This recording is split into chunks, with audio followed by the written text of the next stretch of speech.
वैकुंठ चतुर्दशी की पौराणिक कथा। जय श्री कृष्ण, राधे राधे।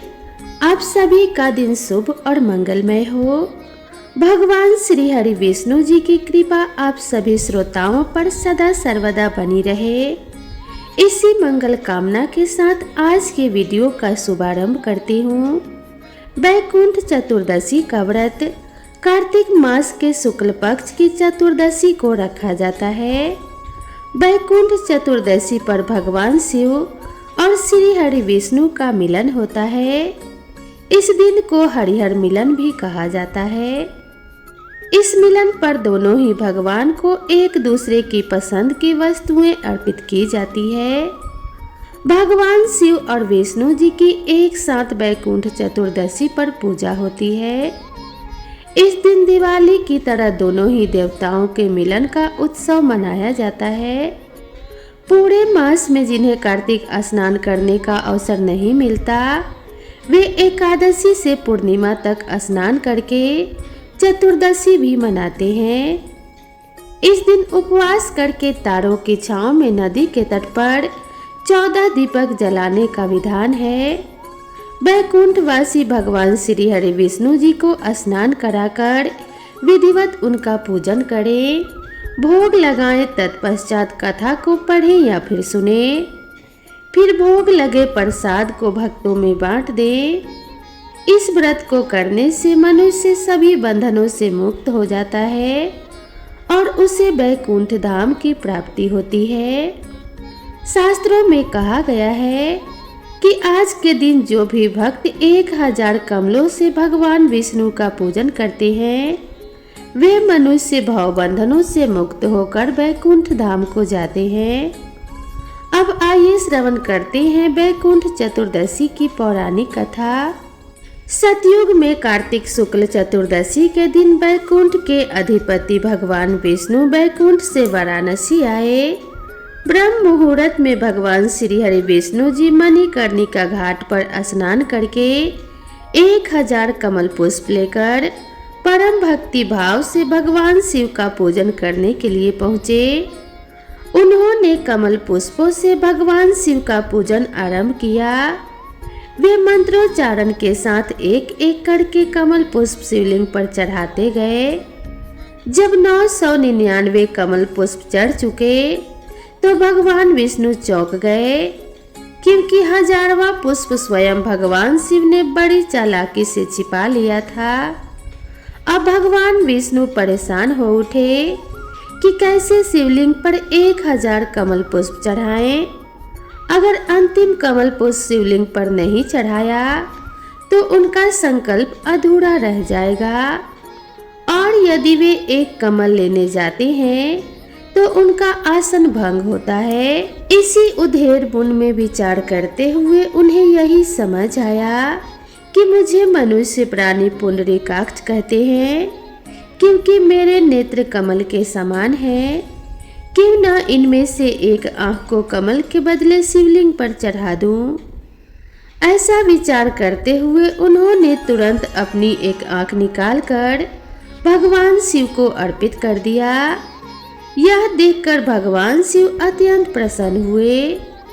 विष्णु जी की इस अगाध भक्ति से प्रसन्न होकर देवाधिदेव महादेव प्रकट होकर बोले कि हे विष्णु, तुम्हारे समान संसार में मेरा दूसरा कोई भक्त नहीं है। यह कार्तिक शुक्ल चतुर्दशी अब वैकुंठ चतुर्दशी कहलाएगी। आपकी भक्ति से प्रसन्न होकर आज मैं आपको तीनों लोगों का राज्य देता हूँ। अब इसके पालक आप होंगे। भगवान शिव ने श्री हरि विष्णु जी से कहा, आज मैं आपकी भक्ति से बहुत प्रसन्न हूँ। जो कुछ मांगना चाहते हैं वह भी मांग लीजिए। शिव जी की बात सुनकर भगवान विष्णु बोले, आपने मुझे तीनों लोगों की रक्षा करने का आदेश तो दे दिया, लेकिन मैं दैत्यों को कैसे मारूंगा। शिव जी ने कहा, इसके लिए मैं आपको यह सुदर्शन चक्र दे रहा हूँ। इसे ग्रहण करें और इसके द्वारा आतताई दैत्यों का संहार करें।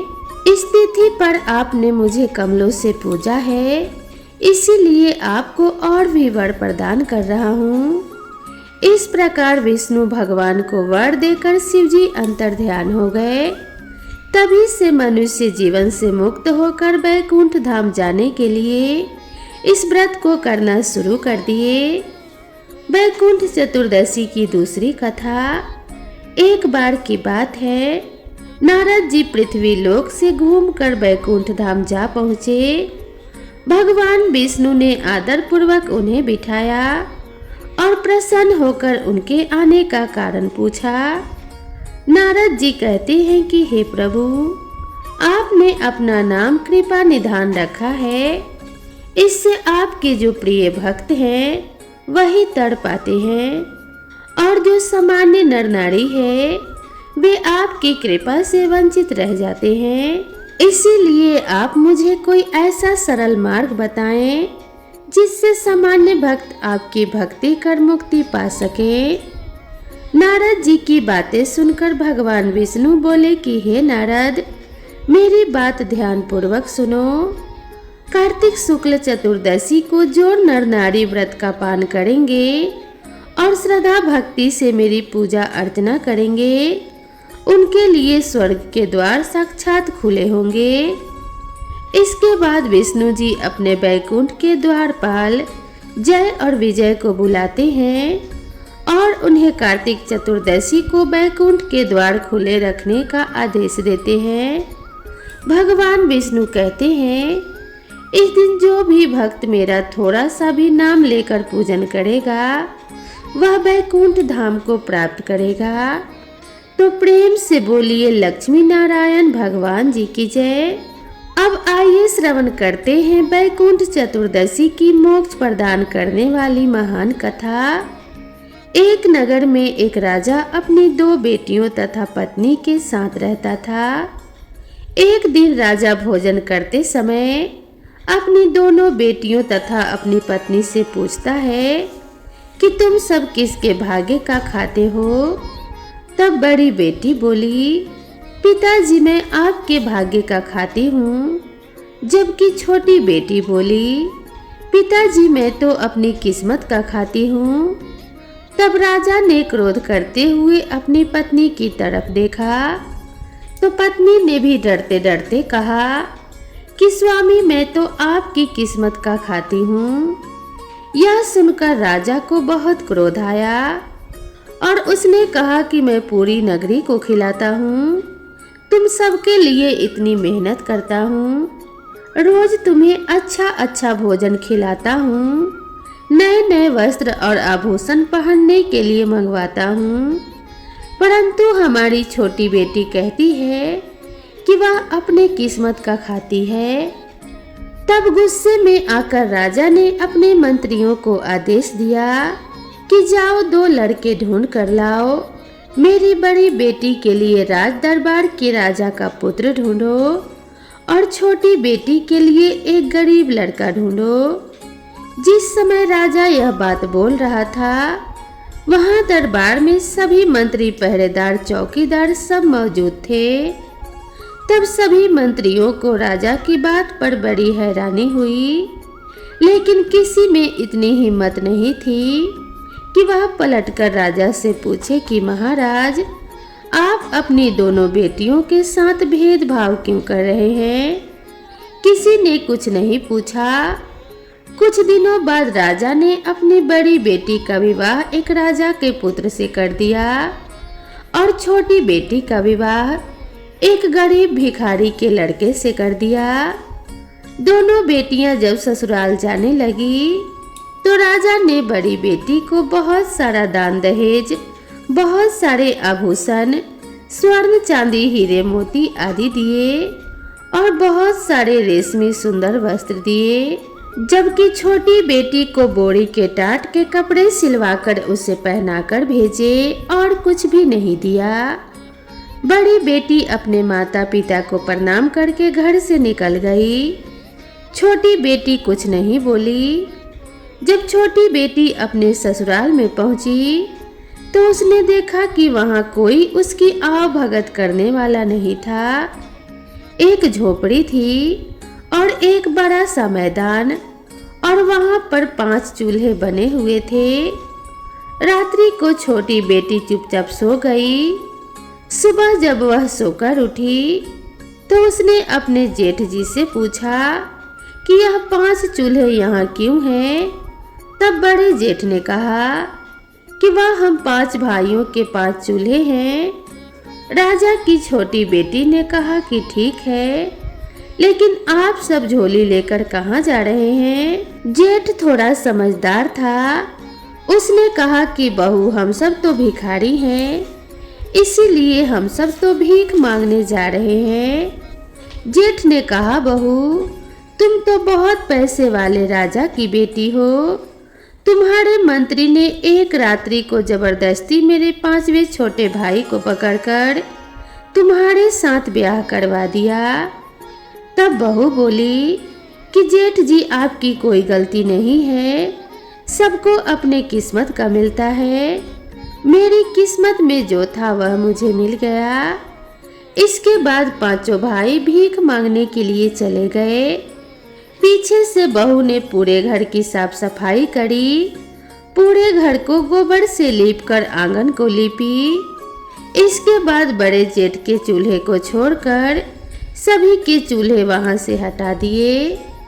शाम को जब 5 भाई आए और घर को साफ सुथरा देखा तथा 4 चूल्हे हटे हुए देखे तो 4 छोटे भाइयों को बहुत क्रोध आया। उन्होंने कहा, हमारे चूल्हे कहाँ गए? तब नई बहू बोली कि आज से हम एक ही चूल्हे पर भोजन बनाएंगे। मैं खाना बनाऊंगी और आप सब खाएंगे। यह सुनकर सबको बहुत अच्छा लगा। तब बहू ने कहा कि पहले आप सब नदी पर जाकर नहा धो लें, उसके बाद आते समय ठाकुर जी के मंदिर में दर्शन करके आना। यह सुनकर छोटे चारों भाइयों को बड़ा क्रोध आया, लेकिन जेठ थोड़ा समझदार था। उसने कहा, जैसा बहू कह रही है हम सब वैसा ही करेंगे। आज से पहले कभी भी 5 भाई नहाए नहीं थे। चारों भाइयों ने नहाने के लिए मना किया, लेकिन बड़ा भाई समझदार था। उसने कहा, जैसा बहू कह रही है हम सब वैसा ही करेंगे। सभी तालाब पर नहाने के लिए चले गए और आते समय ठाकुर जी के मंदिर में पूजा पाठ करने गए, लेकिन कभी उन्होंने कोई पूजा नहीं करी थी। इसीलिए वह चुपचाप भगवान के आगे हाथ जोड़कर बैठे और घर वापस आ गए। तत्पश्चात 5 भाइयों ने भोजन किया। इतना स्वादिष्ट भोजन उन्होंने आज से पहले कभी नहीं किया था। भोजन करने के बाद चारों भाई झोपड़ी के बाहर सो गए और नई बहू अपने पति के साथ झोपड़ी के अंदर सो गई। सुबह जब वह सोकर उठे तो वापस से वह 5 भाई झोली उठाकर भीख मांगने के लिए जाने लगे। तब नई बहू ने कहा, आज से आप लोग भीख नहीं मांगेंगे, मेहनत और मजदूरी करेंगे। तब उसके जेठ ने कहा कि बहू, हमें कमाना नहीं आता। तब नई बहू ने कहा कि जो भी काम मिले आपको वही करना है, लेकिन भीख मत मांगना। फिर से 4 छोटे भाइयों को बहू की बात पर क्रोध आया, लेकिन बड़े भाई ने फिर से वही बात कही कि जैसा बहू कह रही है हम वैसा ही करेंगे। कमाने के इरादे से घर से निकल गए। 4 छोटे भाई को कोई न कोई काम मिल गया। किसी को बोरियों उठाने का काम मिल गया तो किसी को कूली का काम मिल गया, लेकिन बड़े जेठ को कोई काम नहीं मिला। जब वह निराश होकर घर वापस आ रहा था तो उसका पांव गोबर में पड़ गया। घर आने के बाद जेठ ने कहा कि बहू, मेरा पांव गोबर में पड़ गया है। नई बहू ने कहा, आपका पैर गोबर में पड़ गया है तो बाहर पोंछ दीजिए और घर के अंदर आ जाइए। सभी ने अपनी अपनी मजदूरी नई बहू को पकड़ा दी। उस दिन उन सबको बहुत अच्छा लग रहा था, क्योंकि उस दिन उन्होंने भीख नहीं मांगी थी। भीख मांगने से उनकी बहुत बेइज्जती होती थी, लेकिन आज उन्होंने मजदूरी करी तो उन सबको बहुत अच्छा लग रहा था। बड़े जेठ ने नई बहू से कहा कि बहू मुझे कोई काम नहीं मिला। तब बहू ने कहा कि कोई बात नहीं जेठ जी। रोज की तरह उस दिन वापस से सभी भाई तालाब पर नहाने गए। तालाब से नहाकर वापस आए और मंदिर में दर्शन करने गए। घर पर बहू ने स्वादिष्ट भोजन बनाया और सबने गर्मा गर्म स्वादिष्ट भोजन खाया। उसके बाद सो गए। दूसरे दिन वापस वह कमाने के लिए निकल गए। उस दिन भी 4 छोटे भाइयों को कोई न कोई काम मिल गया, लेकिन वापस बड़े जेठ को कोई काम नहीं मिला। उस दिन भी बड़ा जेठ बहुत दुखी और उदास हो गया। वह सोचने लगा कि नई बहू को आज मैं क्या जवाब दूंगा।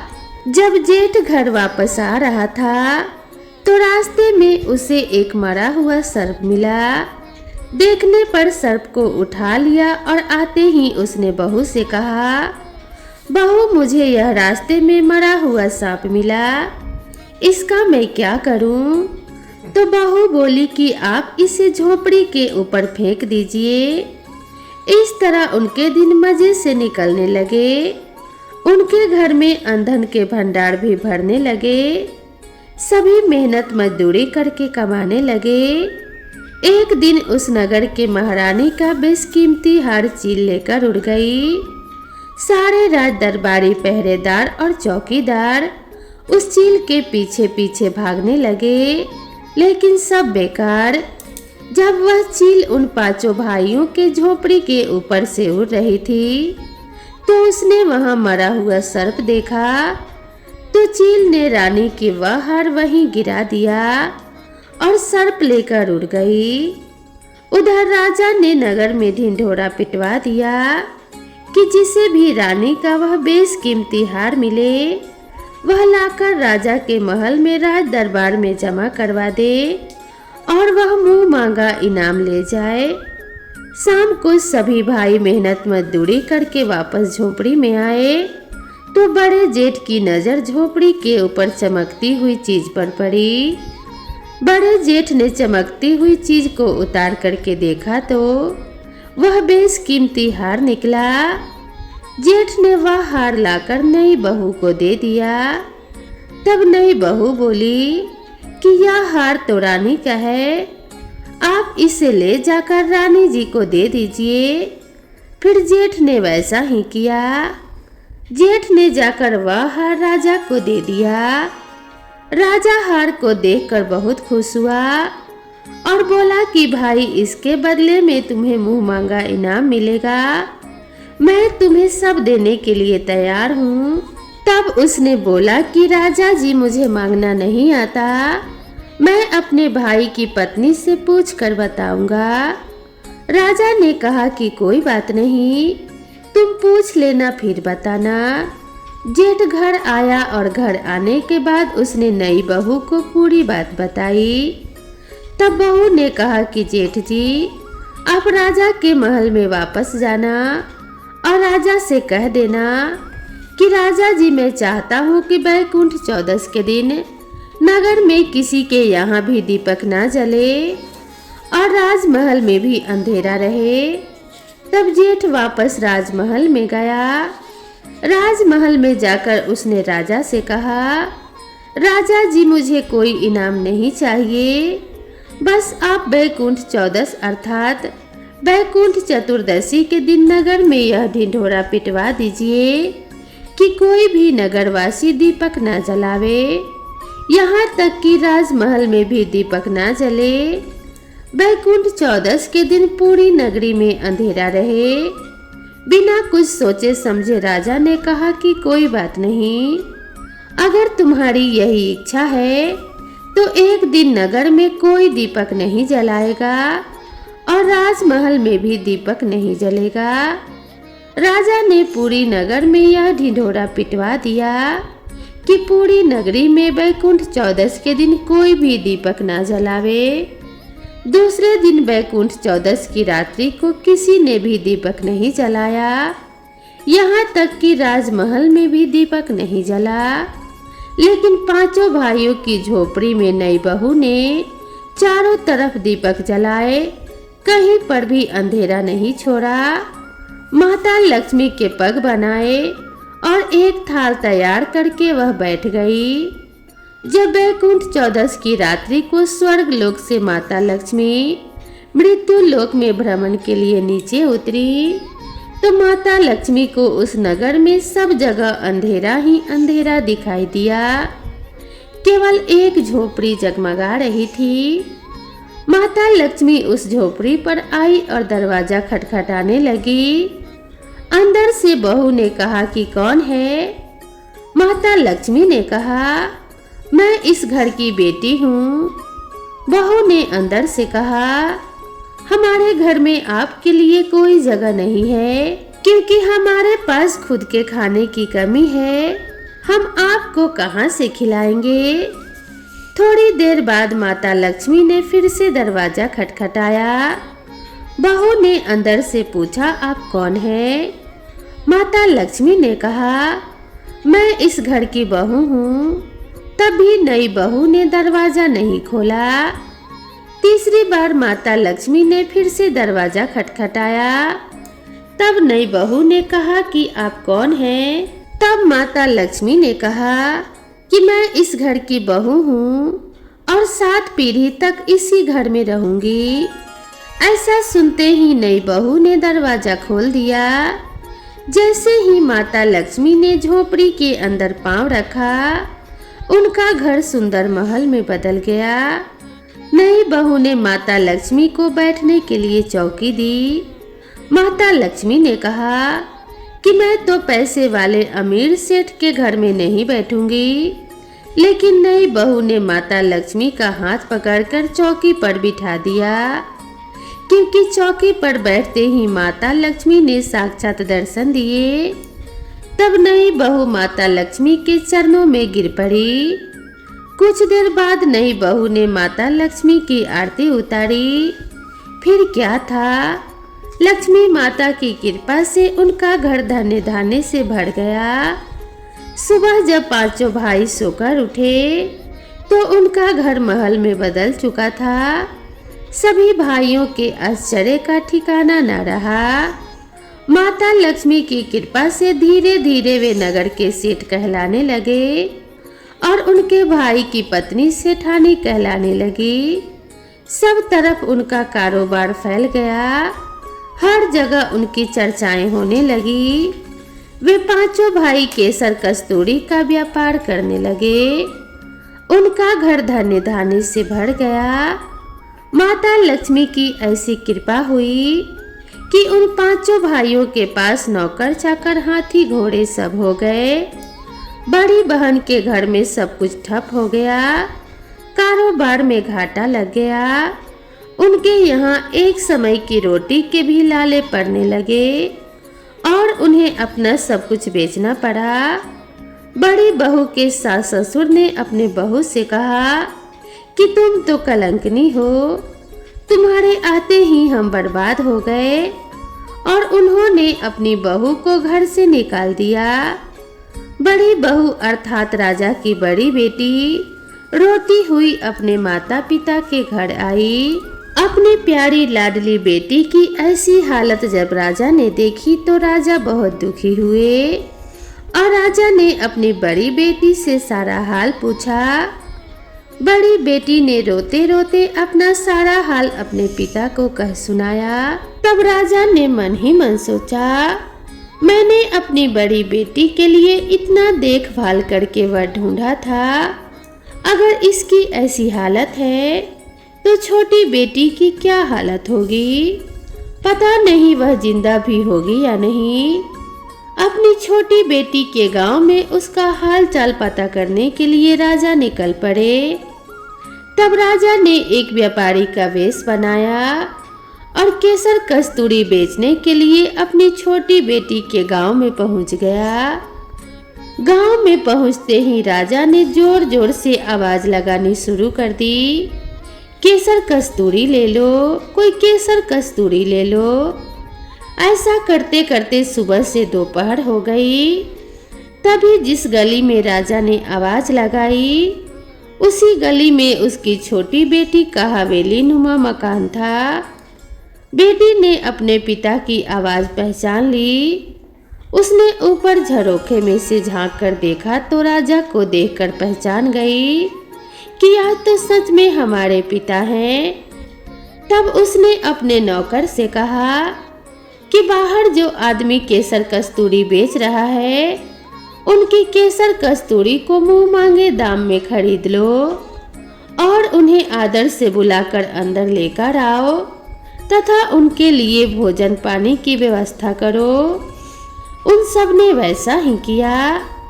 नौकरों ने बहुत अच्छी कीमत पर केसर कस्तूरी खरीद ली और उन्हें भोजन के लिए आसन लगाकर बैठाया। नए नए पकवान उनके खाने के लिए परोसे गए। बीच बीच में छोटी बेटी नए नए कपड़े पहनकर, अच्छे अच्छे आभूषण पहनकर और लंबा घूंघट निकालकर उनको परोसने लगी। राजा ने मन में सोचा कि उनके यहाँ बहुत सारी नौकरानियां हैं। उसके पिता हंसते हुए बोले कि बेटी, क्या तुम यहाँ नौकरानी का काम करती हो? तब बेटी बोली, नहीं पिताजी, यह मेरा घर है, मैं तो यहाँ की सेठानी हूँ।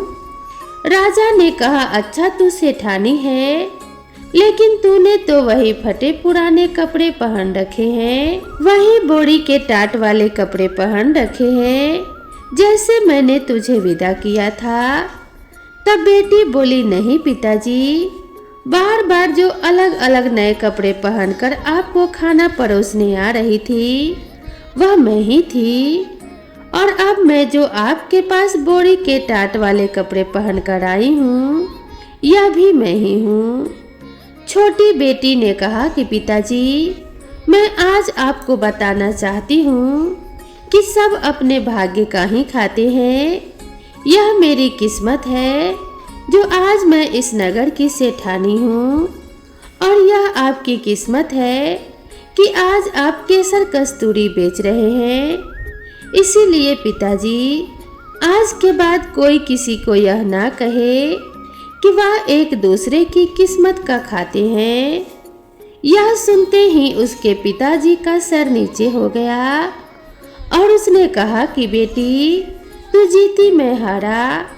उसके पिता ने हार स्वीकार कर ली। बेटी ने कहा कि पिताजी, आप हमसे हमेशा बड़े थे और बड़े ही रहेंगे। मैं तो सिर्फ आपको इतना बताना चाहती हूँ कि सभी मनुष्य अपनी किस्मत का ही खाता है, कोई किसी का किस्मत का नहीं खाता। इस तरह आज मैंने आपको बैकुंठ चौदस की एक पुरानी कथा सुनाई। मैं आशा करती हूँ यह कहानी आपको ज़रूर पसंद आई होगी। वीडियो पसंद आई हो तो कमेंट बॉक्स में जय श्री हरि विष्णु लिखना ना भूलें। तो दोस्तों, मैं आशा करती हूँ कि यह कहानी आप सभी को ज़रूर पसंद आई होगी। कहानी पसंद आई हो तो वीडियो को एक लाइक ज़रूर करें। साथ ही मेरे चैनल पर पहली बार आए हैं तो चैनल को सब्सक्राइब करना ना भूलें। भगवान श्री हरि विष्णु और माता लक्ष्मी की कृपा आप सभी के ऊपर सदैव बनी रहे। इसी कामना के साथ आप सभी से विदा लेते हैं। मिलते हैं नई वीडियो में नई कथा और नई कहानी के साथ। तब तक के लिए राधे राधे।